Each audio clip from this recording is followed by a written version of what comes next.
Hey guys, in this video, I'm going to show you how you can run your requirements.txt with Python on your Windows operating system. So let's get started and let's see how we can do it. So as you can see in this Python app folder, I have this requirements.txt file, which have these packages listed here. So I want to install NumPy, Pandas, Matplotlib, and request packages, and I have listed them in requirements.txt. And then this is my code which uses those packages.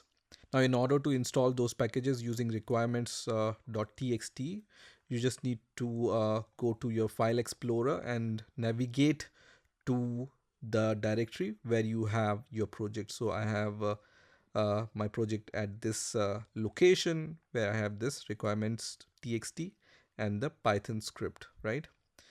Here you need to open this project in your command prompt or the Windows terminal.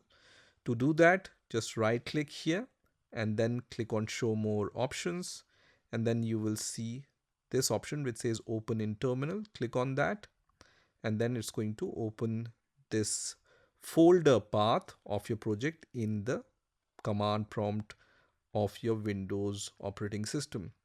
Here you need to write pip install -r and then the name of your requirement.txt, which is requirement.txt in our case. And when you write few letters of requirement, for example req, and then press tab key on your keyboard, it's going to autocomplete the name of the file. So just write pip install -r and then your requirements.txt file, press enter, and then it's going to start installing the packages which are listed in this requirements.txt file. So just wait for this installation to finish, and once that finishes, you can start running your Python script, right?